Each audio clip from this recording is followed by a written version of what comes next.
And now it's time for RoadWorthy Drive with Ken Chester.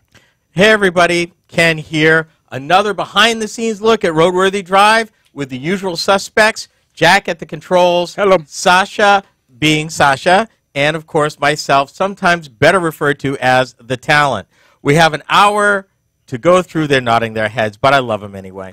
We've got this hour. Shaking yes, our heads. Shaking. Well, we've got a European company looking to re-enter the U.S. market. And the latest on whether or not FiatChrysler is going to be sold to the Chinese. That's in breaking news. Our topics for discussion, we're going to introduce you to Jarvis, and I call it a self-driving car's best friend. Also, we're going to talk about the comeback kid of the auto industry. I'm not going to tell you who it is, but we've been following them for a long time, and you might be surprised. And then finally, and this is for Jack, beware of TechLash. It's a thing. And we'll talk about that in a little more detail. All of that this hour right here on RoadWorthy Drive behind the scenes, and so glad you could be with us. So buckle up, tune in, settle down. We're about to go live. Okay, Jack, 11 minutes? 11 minutes, sir. You ready, sir? Okay, give me one moment, and I will be ready. Okay. If I can get all the Mises to Cooperate. we'd be good. Mm-hmm. Do you want to go faster? Yeah! Hang on. Whoops. We had a little program issue here. Okay. Hang on, here we go. Do you want to go faster? Yeah!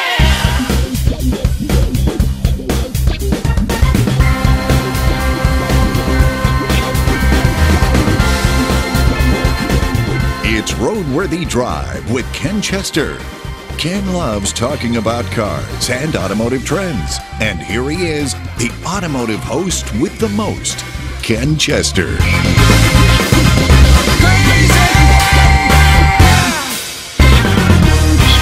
Welcome to another information-packed hour of RoadWorthy Drive. I'm indeed your host for the hour, Ken Chester. If you're a first-time listener, let me introduce myself. I'm a nationally syndicated automotive journalist, experienced automotive photographer, and yes, even a talk show host. I've been in and around the automotive industry for over 40 years. And you, my fellow listener, get the benefit of my experience and insights each and every time you tune in. I'm so glad you're here for the hour because we have plenty to talk about. In breaking news, a European automaker plans to return to the U.S. marketplace, and a domestic automaker is not for sale. For now. Later in the hour, I plan to introduce you to Jarvis and why he wants to friend your autonomous car.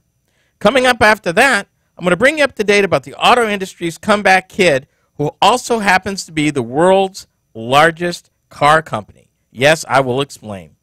And finally, this is for my executive producer, why you should be aware of TechLash. And yeah, it's a thing. Even the RoadWorthy Drive studios, and we will explore. For those of you that want to jump into the thick of the conversation, call or text me on the RoadWorthy Drive line. That number, 872-222-9793. That number is good anytime. If email is your thing, my address is ken@roadworthydrive.com. In either case, I want to hear from you. Now, the show is dead in the water without the capable talents and steady hands of my good friend and RoadWorthy Drive executive producer, Jack DeLeon. Hey there, Jack. Hi, Ken. How are you? Not too bad. You know, I actually planned parts of this show with you in mind this week. I kind of got that from our pre-production meeting. Yeah. So, just stay tuned because I got something for you. I got something for Sasha. Oh, yeah. Oh, yeah. I just wanted to share because I thought there would be segments that would appeal to you guys in particular for specific reasons. Well, yeah, and I'm really interested in hearing about this TechLash thing. But anyway, let's move on. What European automaker wants to jump back into the U.S. market? Well, before you answer that, yes. Okay. When were they here the last time? Really interested in hearing about okay. this Well, TechLash let me. thing. I was going to cover all that, but let me take you back. The nameplate is Peugeot. They're part of the PSA group, who happen to have bought GM's European businesses in Germany and in England. Okay. Last year. All right. If you want to go back to the 70s, they also bought Chrysler Europe. Oh. Yeah, that didn't turn out so well. Yeah, it didn't. The company started selling vehicles in the United States in 1958 and gave up around 1991. Now, the funny thing is, I remember Peugeot cars. I remember the 504 and the 505, and I actually test drove in the late 80s the Peugeot 405, which I kind of liked. But they said it never caught on, that basically the Japanese were cleaning their clock, and sales just fell off a cliff. Part of that problem, though, who do you think was distributing their cars, like in Canada? I have no idea. Chrysler. Really? They weren't doing so well. And, you know, and they just threw in a towel. Now, here's the thing. Did you know that PSA is already doing business in the United States right now, even though they don't have a single dealership? Okay. How are they doing business here? They are offering ride services through their brand called Free to Move. Free, the number 2, Move brand, using other companies' cars. Okay. They're in the country right now. And they're coming. They want to come. What their whole thing is they want to leverage the assets of GM's Adam Opel that they bought to design cars that would be more in line with American tastes. So since Adam Opel builds some of the Buicks, namely the Buick Cascada, they still build, the Buick Regal, the Regal X, and the Regal Sport Wagon are still built under contract now from PSA through the Adam Opel subsidiary that's currently in the Buick lineup. So they have some experience doing that. Okay, and are they going to bring their nameplate over, get a dealer network going? And Well, that's what they're looking at doing. But with things changing and technology changing, Tesla showing us how to do it without dealerships as a necessity in years past, we'll see how it happens. They're looking at also offering electric cars across the board in everything they sell by 2025. Wow. As an option. well, and that's coming up really, really close to 7 years. Yep, absolutely. We're 7 years away from them having all electric cars. But let me throw this at you. All right. In 12 years, they expect 80% of their vehicles, PSA's vehicles, will offer the ability to pilot themselves under limited conditions, and 10% will be available of completely autonomous driving by 2030. Now, to me, this seems like they're coming up behind. So we'll see. The way things are going, it seems like they're going to be lagging there. Yeah. But this thing we'll see. Now, we've actually talked about PSA and Peugeot in their their Free to Move service in past shows. But now they're looking at backing it up and coming into the United States. But it should be interesting because building a dealer body takes time, and parts support and signing up dealers and all of that takes time. But they've actually been looking at coming back to the U.S. market even before they bought Adam Opel from GM. They were looking at making plans to come back here as early as 2014. Okay, so now what are you saying it's this year or next year? 2019. So in 2019, Peugeot is going to be back. Well, that's their target. We'll see what happens. Yeah, I think we're going to. I mean, that's kind of how that works. Now, I realize this next piece, Ken, is for Sasha. It totally is. I only have one question. Yes, sir. What were they thinking? Well, actually, here's what they're thinking. Okay. And I disagree. Now, right now, the head of FiatChrysler saying, we're not selling any part of the company. We're going to keep it all. We're going to stay whole, and we're going to continue on. How? There's some issues to that. Yeah. Because what we'll actually be talking about in our next show is the Chinese company they're helping get a foothold in the United States. That Chinese company has been working with Honda and Toyota building cars for them in China for years. That particular company has one of the top quality companies in the Chinese auto industry. Okay. But anyway, here's the thing. They're saying they have no intentions of breaking up FiatChrysler, adding the group was counting on its Jeep brand to drive future profits. I think the day of reckoning is coming. He may not say that now, but he's also the current chairman set to retire next year. And I'm not convinced that the next person who holds that job will have the same thought. Well, and what my question is going to be, at some point in time, you got to think the board of directors is going to step in and go, wait a minute. Here, my point is very simple. Right now, their stock's never been higher. And if you're going to sell and you're really looking at stockholders, you sell when it's high. Mm-hmm. I've got a whole list of things that tell me they're going to need some help. For example, no entry vehicles. Renegade is the only CUV they've got, and it's not the strongest competitor in the shack that they have. Ram doesn't have a mid-sized truck. Ford's bringing Ranger back. GM's killing it with their twins. Toyota's been killing it. Nissan's been killing it. The Jeep pickup that is coming, niche product. You're not going to sell 200,000 of these. You might sell 50,000 or 25,000. It's be a great add-on for a Jeep, but it's not going to be the runaway, volume leader that they're going to need. Chrysler, Dodge, and Fiat as brands need product. They don't have it. And what they've got is showing its age across the board. The loan difference would be the Durango, which is pretty sharp. Other than that, not so much. They're lagging in autonomous investment. They're lagging in battery electric investment. And if I may, he said one thing that I'm going to prove wrong pretty sure, is that the chairman said electric vehicles will eventually form a large part of vehicle lineups, but it's a lot further off than people think, in part because they're not profitable for automakers. Direct quote. Okay, so apparently he is not listening to our show.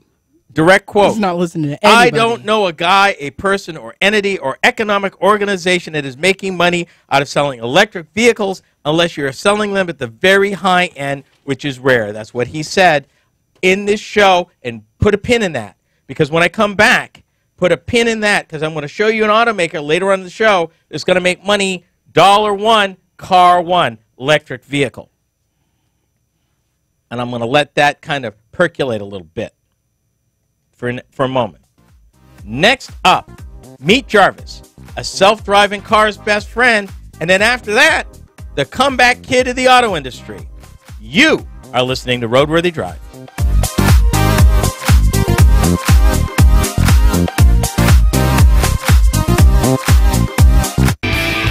You're listening to RoadWorthy Drive with Ken Chester on the RoadWorthy Drive Radio Network.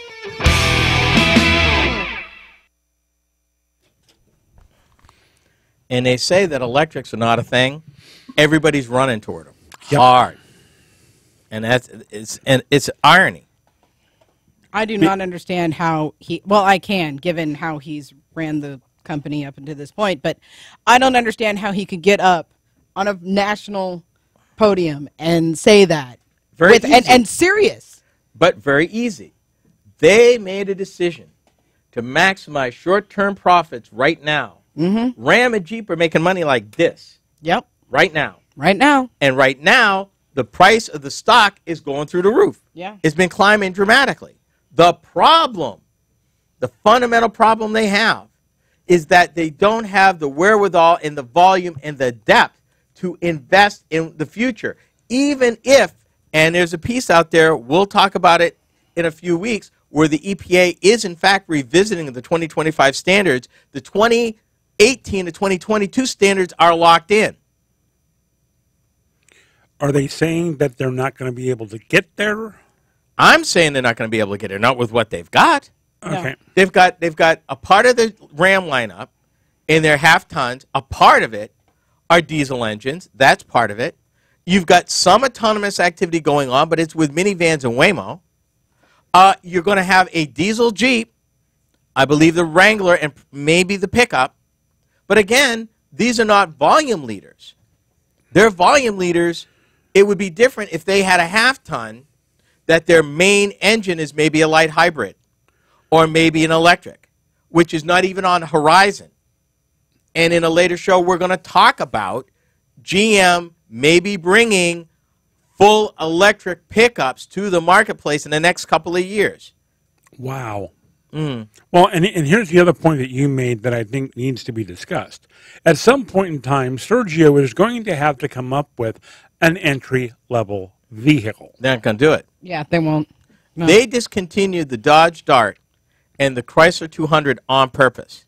Those plants are being repurposed, and we talked about this last week, those investments. Sterling Heights built the Chrysler 200. Belvedere built the Dodge Dart. That's Jeep and Ram production now, both those plants being converted to that.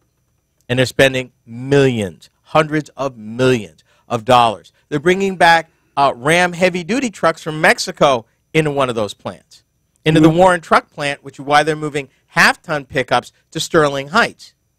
Okay. And Belvedere is going to build Jeeps. And we talked about that a few weeks ago. We talked about that a couple of shows ago. Yep. The bottom line is they don't have the billions of dollars they need, and it's a billion-dollar game, to do autonomous right and thoroughly, to do electric right and thoroughly. Hybrids is yesterday's news. Nobody's hardly talking hybrids anymore. No. People are going battery electrics. Yep. Do you think that at some point in time they're bucking on a partnership with somebody to start building those entry-level cars? No. It's way too late. It's too late or for that. anything. It's too late But they've for that. got, for them to form a partnership, they'd have to bring something to the table. What do they have? Jeep and Ram. Dealer network? Dealer network, factories. This leads in my next show. I'm going to answer that question. Okay. Because there is somebody in the wings that they're trying to poo-poo. Oh, we're just trying to help them. Yeah, no. I told you before, and I still stand by it, that it makes the absolute most sense for a Chinese automaker looking to get a quick foothold in the United States to buy this company whole. And you're not necessarily buying it for the brand, save for Jeep, maybe Ram.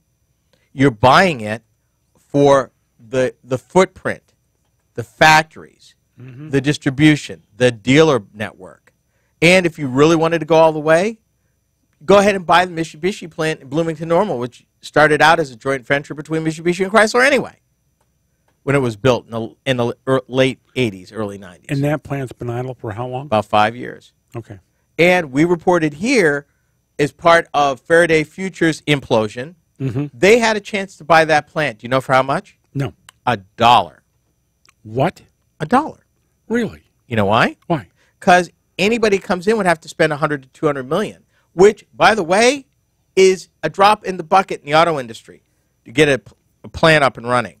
On average, the automakers that we've seen and we've talked to, well, look at Toyota and Mazda.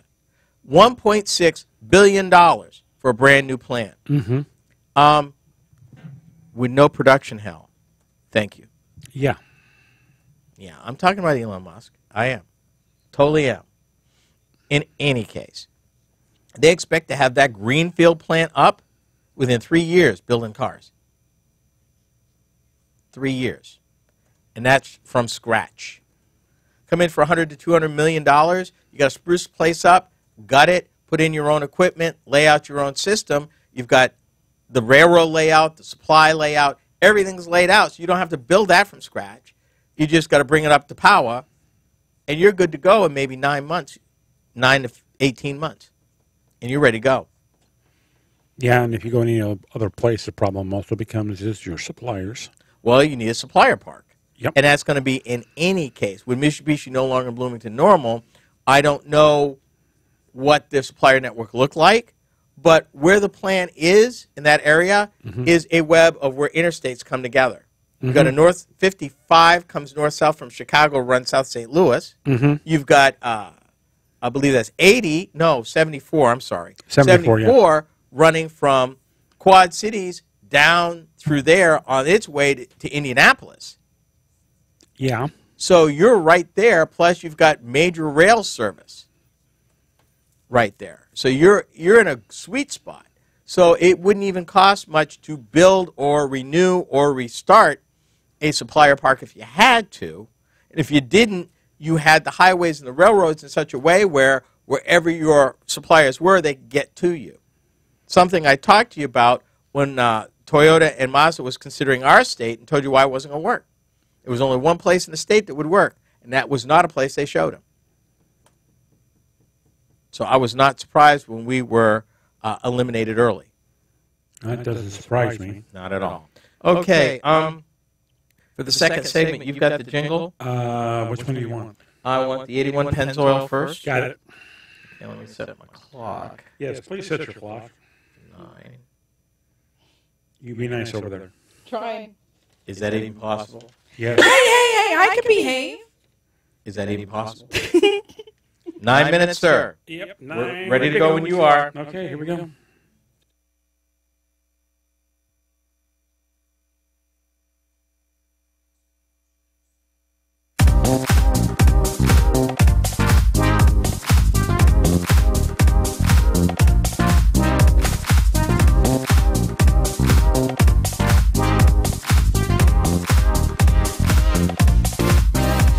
Everywhere I go, people ask me, Arnie, is that old tractor you drove in the Pennzoil commercial still running? Still running? We use it here at Latrobe every day. And with Pennzoil protecting the engine, there are a lot more miles left in it. You know, this old tractor and I are a lot alike. We're both still using Pennzoil, and we're both still running. Gas-saving Pennzoil. Quality in every extra mile. If you're just tuning in, this is segment number 2 of this hour of Roadworthy Drive. I'm Ken Chester. As the self-driving technology evolves, hundreds of companies and billions of dollars have been spent and invested. The range of participants range from individuals and random startups to traditional companies in the automotive space. It's also been a great opportunity for companies to remake themselves into something else. Now, I'm doing this because Sasha she had one of these. And yes, I'm messing with you. Consider the Canadian smartphone company BlackBerry. BlackBerry. Once upon a time, before Steve Jobs and the iPhone, it was the must-have communication device. It was such a part of corporate and personal life that some people even gave them the nickname of Crackberry because of their addictive nature. Yep. Just saying. I love my BlackBerry. I know you did. But technology waits for no one, and with the evolution of the smartphone, coupled with company missteps, BlackBerry was going the way of the buggy whip. Down but not out. The company has not only remade itself as a software company, and for the record, Sasha, they don't make hardware anymore. Nope. They actually contract that out for the few devices that they still do put the name on. Which I tried to get this year, but I can't. Yeah. But they are hot in competition in the cybersecurity aspects of the self-driving vehicle space. Well, they were known early on. BlackBerry was known for its software. That's one of the reasons why their phones were so popular. Actually, BlackBerry was known for one specific thing. You remember what it was? It's their security. Security. Yeah. They had security that was so robust, even the Department of Defense used BlackBerry. Yep. Because that was their thing. Their security was beyond bulletproof and beyond reproach. You never heard of anybody hacking a BlackBerry. Nope. Even to this day. Not a soul. Now, BlackBerry was smart enough to realize and boil it down that was the crown jewel. That was their thing. So in remaking themselves into a software company, they didn't just stop there. They said, you know what? There's an opportunity over here in the automotive space where we can bring security to the whole autonomous architecture. So amid fears of car hackings and other cybersecurity worries, BlackBerry has launched new software. They call it Jarvis, which identifies vulnerabilities in programs used in self-driving cars. Yes, sir. I thought I'd let that settle. Yeah. The product is a pay-as-you-go cloud-based service, and it's already been tested, believe it or not, with Jaguar Land Rover. Really? I did not know about that. I didn't know Jag owned Land Rover. Oh, yeah, and they're both owned by an Indian company called Tata Motors. Okay. Okay? See? Hang with me. I just remember when Land Rover was owned by Ford. Yeah. You're about 7 or 8 years. That's kind of like with me still trying to say Daimler Chrysler. Yeah. FiatChrysler LLC. Thank you. They said that in reviewing and going through the code, they said it reduced the time needed to assess code from 30 days to 7 minutes. Wow. Yeah. Wow. That is incredible. They are first marketing this to automakers, which makes sense. Right. A group of customers they're hoping will power its turnaround efforts, but could also, check this out, have applications in healthcare and in industrial automation. Well, and let's face one thing, everybody right now seems to be getting hacked. Yeah, It I was just seems about that to say way. Yeah, because they just had another big one that hit like a hospital records and stuff. So The beautiful part about this is BlackBerry wants to become part of the architecture. And if they become part of the architecture, then they become part of the foundation upon which everything else is built.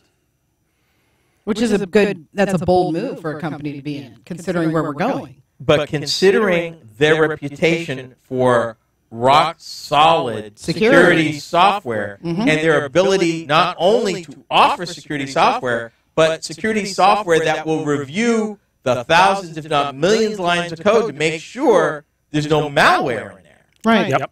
You know, what could this thing actually be worth? Well, and not only that, but we all go back to how I've been for the last year on this show. And that is, I am the guy who is skeptical of this whole darn thing, wondering how hack-proof is this going to be? Right. As a matter of fact, last year, the global ransomware attack, the one dubbed WannaCry, helped raise awareness of BlackBerry's security software business, which is largely focused on managing secure connections to mobile devices.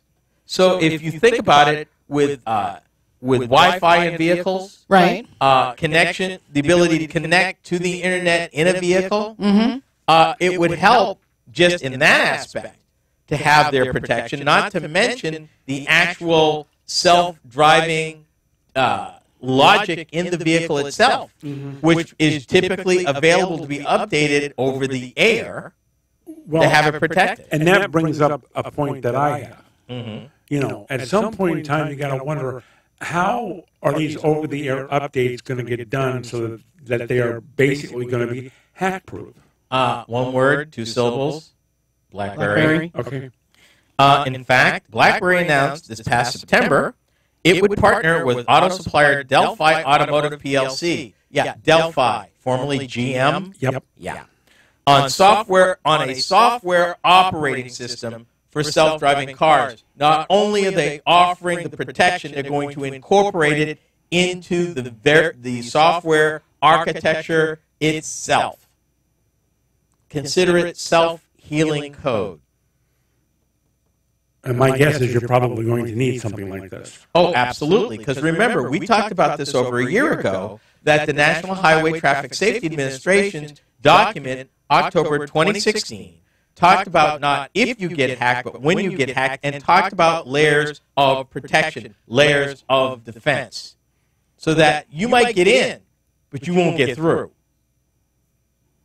Well, and I think it's great that BlackBerry is actually it's a subscription for the consumer. Well, no, they haven't gone that far yet. Not yet. No. Right now, they're just marketing to the automotive manufacturers. In fact, So that way it would be ingrained in the actual product that consumers would eventually buy. there you go. Got it. But they didn't stop there. They've actually even gone into deals with chip maker Qualcomm and another automotive supplier, Denso, and, wait for it, the Ford Motor Company. Wow. They ain't playing, people. They even got a deal with Chinese company Baidu, who's got an open platform, autonomous vehicle architecture. Okay, all right. And they're running at full steam. So BlackBerry's not playing, and he ain't dead yet, folks. When we come back, the comeback kid. And then for the final segment, beware of TechLash. This is RoadWorthy Drive.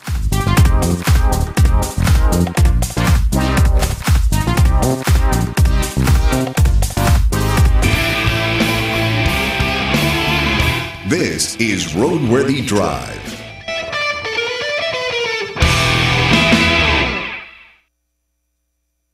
Seriously excited about that. I mean, I would love, I loved BlackBerry as a company anyway, and I love their phones. Don't get me wrong, and I would love to own their new BlackBerry phone, but it's not available with my carrier. But And it's not even made by BlackBerry. it has the name. That's all I care about. Wow. But anyway, I think it would be amazing that if they are able to lock this in, because you're right, they put forth a dynamite product, and they got the one thing that is most important, they got it right, and they got it locked. Mm-hmm. And again, you have not heard in all these years of somebody hacking a BlackBerry. No. Or hacking their software. Well, and I used to run into people that they honestly thought when you'd hear the term crackberry, that they were thinking that's because people were jailbreaking them or cracking the code. And no, that's not why it got dubbed crackberry. Mm-hmm. That not at all. It's because it was the first phone that, I mean, you were connected to everything in one handheld device, meaning before then you'd have to have Palm Pilot. But be honest, you missed the keyboard. I missed the keyboard. You have no idea. I could never get my head wrapped around that dang keyboard. Oh my gosh. They put out a new phone last year. It was fall last year. And it actually had the old-fashioned actual keys, Corey keyboard. And it was a little long. It was a little funky trying to maneuver, but I bought it. First thing, like I think it was February this year, I bought it. Wasn't available for my carrier. I had to turn around return it. But it had, nobody makes it with the actual keyboard anymore. And I miss that. Oh, I miss that. Some crackberry people just die hard, folks. What was mine? The 8530. Oh, my. With the roller ball in the center? Yeah. The lady even got it down to the model. Yeah. Oh, I know. Hardcore. Oh, yeah, absolutely. Okay, third segment. We ready? Yeah, if I can figure out what this tickle in my throat is. Yeah, that would be helpful. Thank you. Okay, well, we'll wait just a second. While This is called go out in the hallway and get some water. Mm-hmm. Yes. We can't have the executive producer all choked up. Not a good look. No. Not a good look. So yeah, we will talk about this next one. We've talked about these people quite a bit. So okay, we ready to do this thing? Let's see. Is my voice going to work? Yes. Let's go. That would be helpful.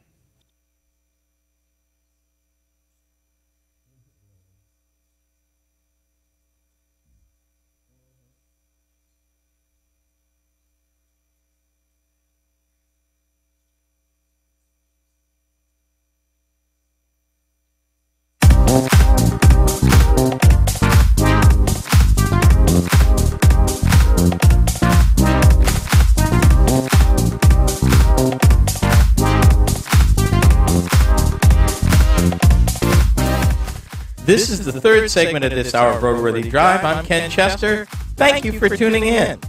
If you haven't checked out our completely redesigned website yet, why not? It's beautiful. RoadWorthyDrive.com is the place to watch videos of our behind-the-scenes antics, listen to audio clips of past shows, and much more. You can also discover where around the country you can tune in to both RoadWorthy Drive and our short-format program, the RoadWorthy Drive Minute.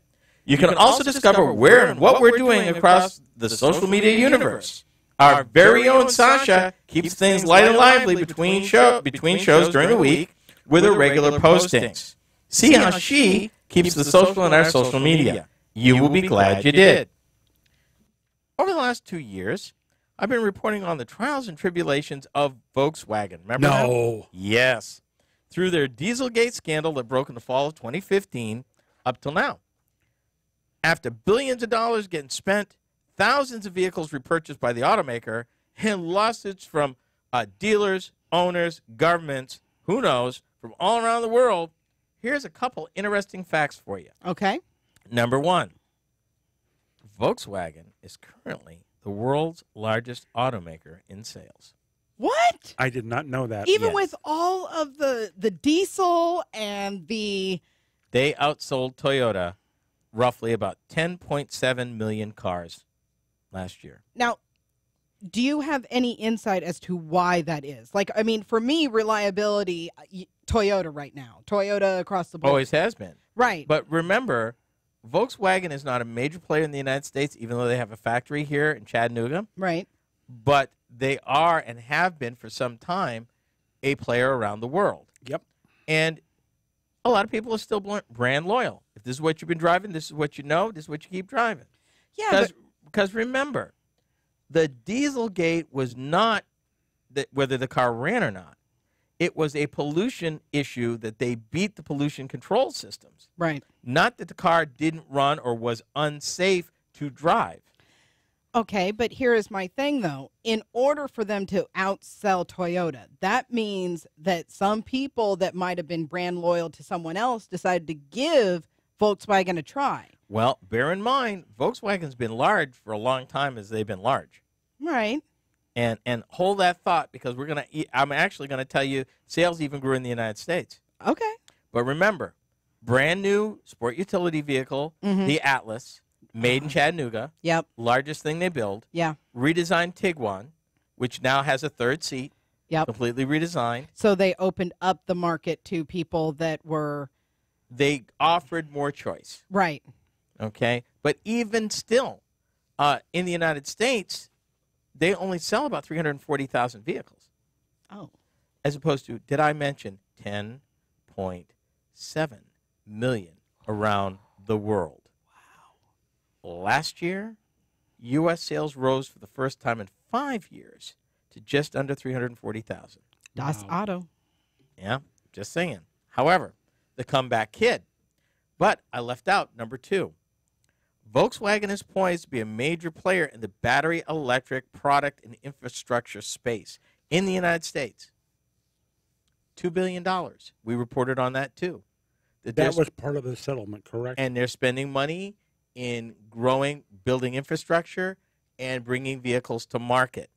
Remember I said a couple of segments back, we were talking about FiatChrysler. Mm-hmm. Yeah.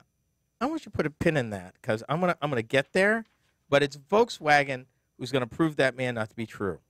Here's something you probably didn't know, and Sasha, this answers your question. Mm-hmm. The company that Volkswagen is part of has 12 automotive brands, including Porsche, Scandia heavy-duty trucks, and Ducati motorbikes. Oh. Audi is part of that, and they're coming out. And, oh, by the way, Audi generates most of the profits for the whole company. They're going to roll out an all-electric model dubbed e-tron here in the next year. Audi is? Yes. Wow. But I'm not done yet. Take a guess at their best seller in the United States. Under Audi or under Volkswagen? Volkswagen. Atlas? No. Either Tiguan or the car. Well, they make The several Jetta. cars. Either the They Jetta. make Passat, and they make Jetta. They make the GTI. Take a guess. I would have to say, like with Jack, I was going to say the one that they just put in the Tuscan. Was that? No. No, the Atlas. No, what was the other one? Tiguan. The Tiguan. Yeah, Tiguan. Either the Tiguan or the Passat. What is it? The Jetta. Really? Really? I always thought the Jetta was like the Best-selling forgotten vehicle. stepchild. Actually, Jetta saved Volkswagen in the United States 20 years ago. Volkswagen was having such a rough time in the 90s, they almost pulled out of the American market. Oh, wow. Then came the 1997 Volkswagen Jetta, turned the whole thing around from there. I'll never forget that car. Are they still making the Bug? Oh, yeah. Yes, they are. Okay. In fact, had one 6 weeks ago. Yeah. Volkswagen Beetle Dune. Yes, they still make it. Okay. But not in the traditional sense. It's based on the Jetta with an engine in the front and room in the back, unlike the air-cooled original Beetle. Right. Okay. Now, Volkswagen didn't sit on its laurels. They're bringing out a brand new 2019 Volkswagen Jetta that they introduced in Detroit. That they're Detroit. The Detroit Auto Show. Did that get introduced this week? At Detroit, it did. Okay. May I add that the Jetta is one of the world's most successful sedans, with more than 17 million models sold worldwide since it was introduced in 1979. More than 3.2 million of those had been sold in the United States. Wow. They're moving it to that platform that they're going to issue their electric car from, the MQB platform. And here is the point that I want to make, because when I read it, it blew my mind. Other than the fact that the new Jetta with more equipment is $100 cheaper than the 2018 Jetta. What? Yep. But I'm not done. Bear in mind, in this truck crazy, SUV crazy world, they're launching a brand new car. Car. Yeah. Somebody, car. It Hello out there. kind of looks like the Dodge Dart. Oh, don't do that. It does. That's not nice. I'm just saying. That's not nice. Now get this. Their new modular platform called the MEB is designed to underpin over 20 purely battery-powered brand models. And I quote, you need to listen to this quote. Okay, He's standing up again. I quote, this is from the head of Volkswagen. Will allow it to turn profits on EVs when they launch in 2019, in part because they share parts with other cars built from that platform. Drop the mic. Fake mic. Fake mic. Thank you. It's okay, Jack. Fake Mike. All I'm saying is these are not cars that are going for $30,000. No. These are not cars that are going. You could probably own one of these for less than 25. That is crazy. I'm going to read it again. Go ahead. Will allow it to turn profits on EVs when they launch in 2019. Wow. Yeah. Okay, folks.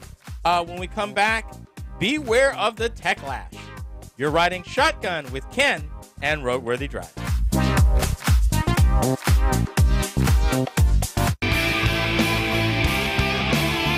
This is RoadWorthy Drive with Ken Chester.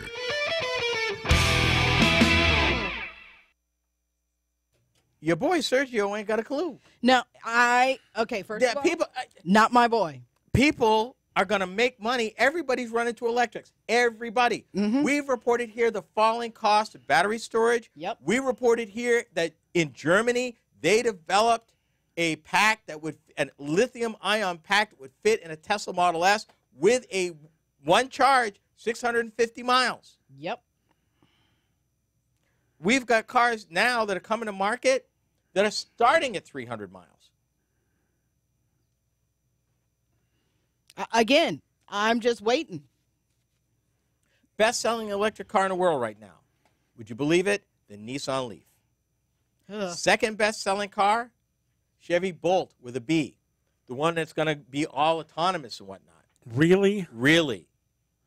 These cars don't cost that kind of money. Well, no, they Mr. don't. Sergio. But again, like I said, right now in the United States market, we have a glut, and I mean a glut, of cars, new and used, that aren't selling. Well, they're selling. It's the cars that aren't selling. No, that's what I'm saying. The cars are not selling. But here is something to think about. Fuel economy standards are pushing everybody towards diesels, electrics, all this stuff. They know they got to do it. Even if the current administration backs off of, all we're talking about is 2022 to 2025. You're still locked and loaded for 2018 to 2022. Yeah. And that's going to increase by a third. So they got to be there. And BMW, we reported a while back that BMW... Does that not look like the Dart? No. Not even. Please. She's showing us a picture of the new Jetta. Oh, I'm trying to posting say- it on our, I'm going to post it. Yeah, Sasha? it does Yeah. not look like a Dart. It looks like a Dart. No. Thank you. No. It looks like the Dart. Well, it's the picture. When No. I said I the can Ram, take a better picture than that. look, I said when the It's Ram, the picture's too low and it's too close. And at that rate, yeah. Let me take the picture when we get to Chicago and they introduce it and see if you still feel that way. You know, okay, hang on. yes. That looks like a Dodge Dart. The Ram looks like a Silverado. Okay, You know, come Sergio's on, got to come be doing on. something here. Boo! No. You can boo yourself. I just did. I think I just did. Now, wait a second. I do have one question before we go back on the air. With the Jetta is what they're going to do for their electric vehicle. That's, No.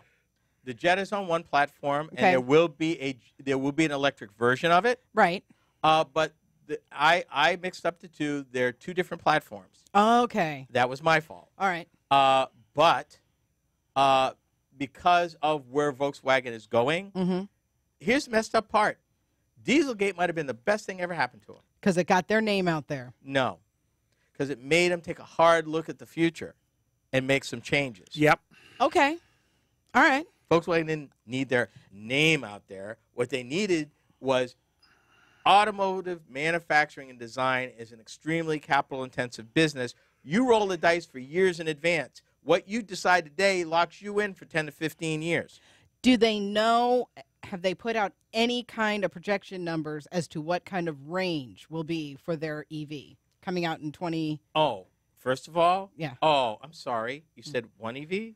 No, you're in about 4 or 5 from about 2019 to about 2022, including your VW bus, which will be fully electric. I can't wait. I can't wait for the bus.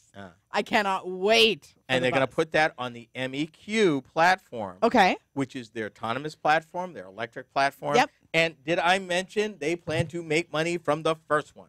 What? Make money? But Make wait a second. money. Wait a second. Sergio, the wonderful person that is now, running Chrysler in such a wonderful, awesome They're making way. money, hon. Lots of money. You need to warn me so I can find a buzzer. But anyway, Or a cash register. Well, do that one I got. I just got to go to another page and get it. nice. Are they putting out any? Who? Volkswagen. Are they putting out any projection as to what kind of miles they're going to be? I believe they are, and I think we've reported on it here first because they've shown concepts that Right. they said will be coming to market 2019. That's why I'm curious, because now they did this Jetta, and me just looking let me, at it let right me now, put it to you this way. I'm not able to find what kind of miles range. Nobody is going back to anything less than 300 miles. See, that's what I was thinking, and that's right where I need to be. And a lot Actually, of people that I've talked to. I would feel better when they get standard range in the 450 mile range. Yep. Then I'm all in. Then I'm all in. Then I'm all in. Yep. Because that's about what gasoline is. Yeah. And worst case, here's the beautiful part. Literally, you could plug the stupid thing into a wall socket. Yeah. People, you're gonna have all. No, you don't. You don't. You really don't. No, you could buy yourself a Tesla right now, and I'm pretty sure the Leaf, and you just plug it into a standard. All of them. You don't need the Special. You don't have to 320 BTU or something. No, it's 220. It's 110 or 220. Yeah. 220. But the beautiful part is you literally can plug it into the side of the house. Yep. Or the local grocery store or wherever. Mm-hmm. That's the beautiful part about today. So, okay, let me get it together here. I'm just waiting on you. Give me a minute to catch up to you, Jack, and I'll be ready. Yep. Yeah, I'm keeping something specifically from both of y'all relative in the TechLash because it was so. And all I'm going to tell you is I have the paperwork to prove it. Is all I'm going to say. When we get to the last part of that, I have the paperwork to prove it. And he is just so proud of that. He is, isn't he? I am. The countless trees that had to die every week. I could send the Arbor Day Foundation people over to see him. They probably thank me because part of that is weeding out the forest Wow. of the deadwood No. so that the beautiful trees can grow. No, No. that's not how that works. No. That's not how none of this works. What? No. Dead trees don't produce paper. Thank you. What? No, they have to cut down live trees. It's kind of like the whole Christmas thing. Bah humbug. I know that's right. Okay. And hold we're how on. many days We away till are- Christmas now? 300 and something? Can we just say never again? Can we just not Never again what? Christmas? Yeah. I'm so done. Over Christmas. I am. Well, my whole thing with Christmas is it's just too commercialized. Has been for years. I would I love, know. my favorite holiday is Halloween, okay? I would love, absolutely love, if we could treat Halloween like we do Christmas. So 3 months before the actual holiday, we're already preparing. There's already Christmas parties. How about my birthday? We Look, yours is not that far away from mine, bud. True that. Right? So, You know, so continuing party from mine to yours? No. Can we start from my birthday and then go on to your guys'? That's about 3 months, ain't it? Yeah, because When mine's is- in February. Yeah. Oh, yours? Okay. Yeah, so first we part got- of February. So, So February, it's March, 1, April. 2, 3. Yeah. Right? Heck of a deal. Okay, Ready? 8 minutes, 50 seconds. We ready to go to work? I'm ready to go to work. Okay, let's do this. Here we go.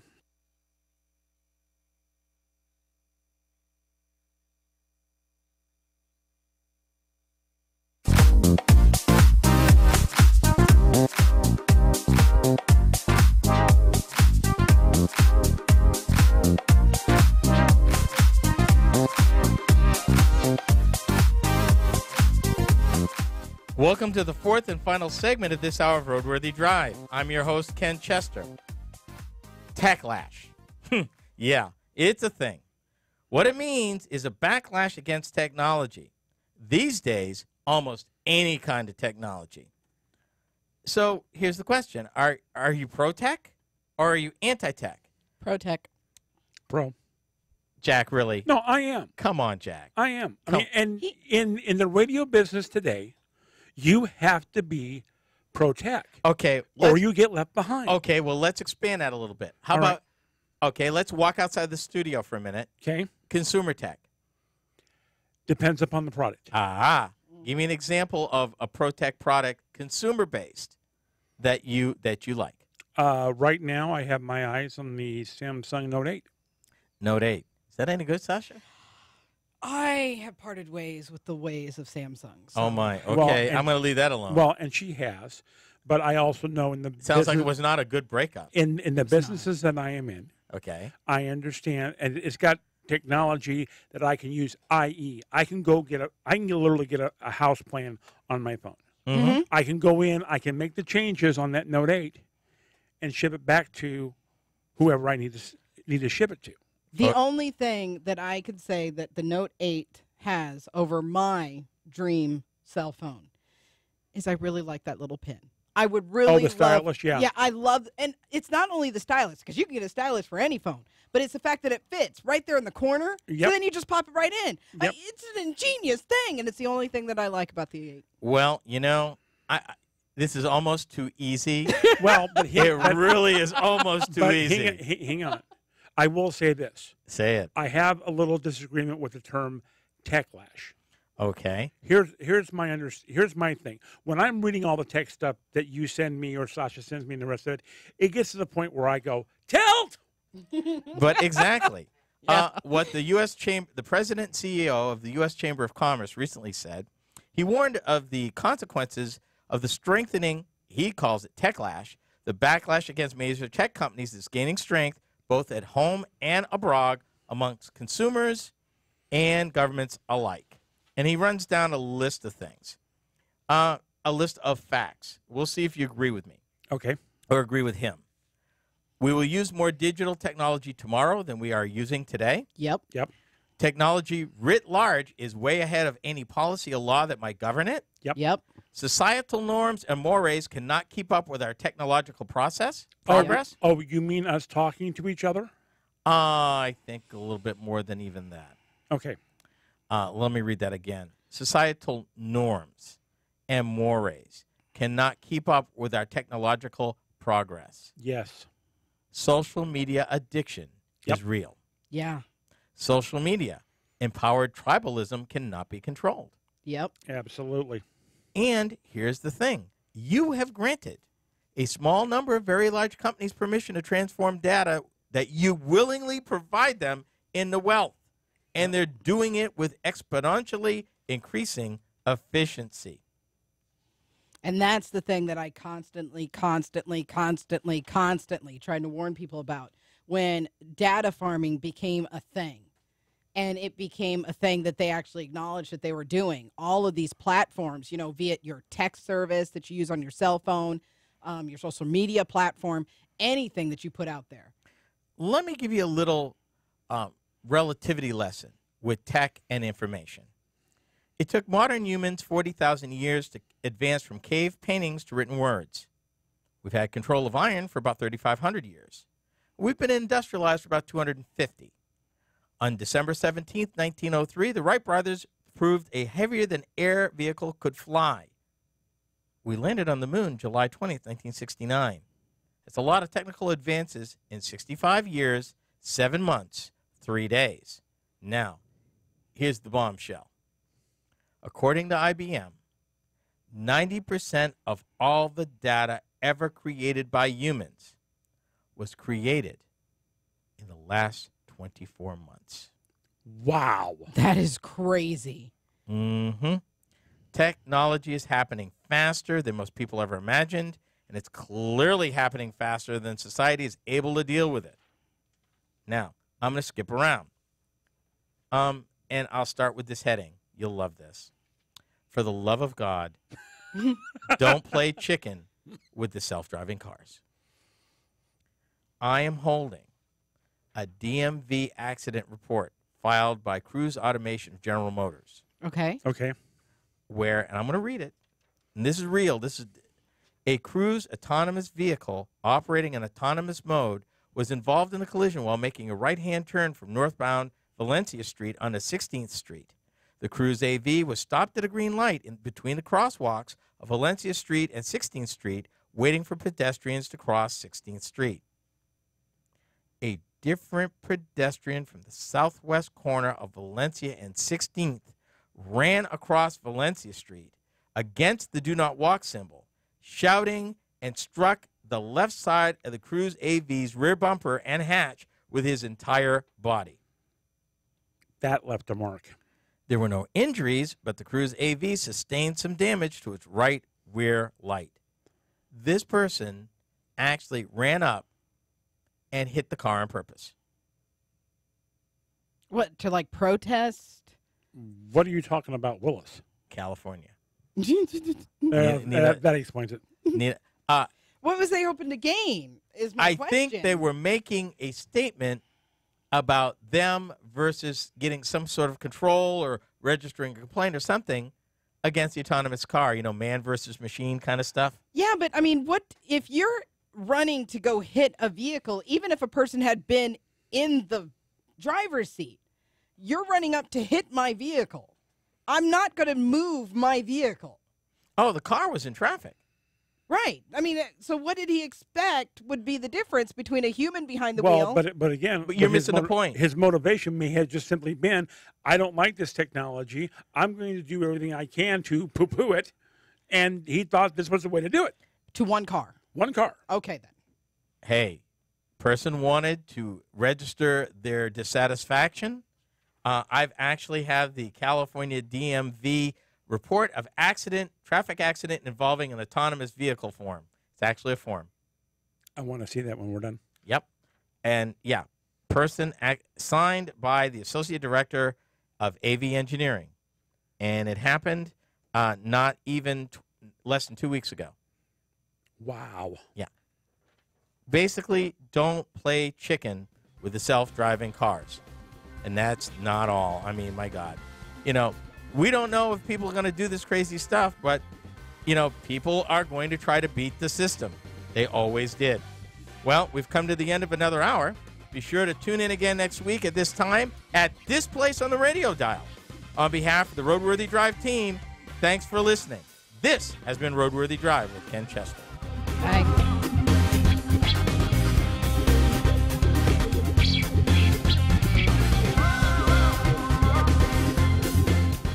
RoadWorthy Drive with Ken Chester is a copyrighted presentation of the RoadWorthy Drive Radio Network.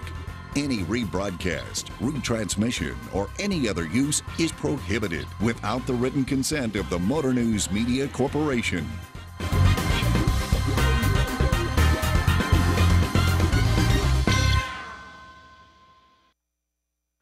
I leave you with this thought. A person who should know better. He said, just stopped a Waymo van by running towards it at night. It was driving down my street, and I was running to the curb to get our trash can. It made me feel like I had power over the car. Right now, we feel like cars are dangerous. What if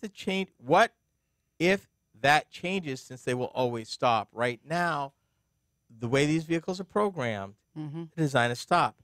But what if they didn't? Here's the thing. They talked about when Tesla introduced autopilot. People couldn't wait to upload videos sitting in the back seat while their cars drove autonomously down the road. And by the way, it's not full autonomy. Tesla responded by updating its software to require drivers to keep their hands on the steering wheel for the autopilot, which seemed like a smart fix until one driver figured out all you needed to do to fool the system was wedge an orange against the wheel to simulate the pressure of a human hand. People love tricking technology. Well, but then again, there are those of us that are waiting for, hang on a second, I just lost the reference. HAL. I'm a HAL 2000 computer. Yeah. Oh, good afternoon, Dave. Yeah. Yeah. Well, folks, it's going to be crazy out there because man versus machine, this is long from over. It's got a long history. We got many miles to go. On behalf of the Roadworthy Drive team here, Jack, Sasha, and myself, thanks for riding with us along Roadworthy Drive behind the scenes, the good, the bad, and occasionally the ugly. Until next time, see you later. Bye-bye. Bye.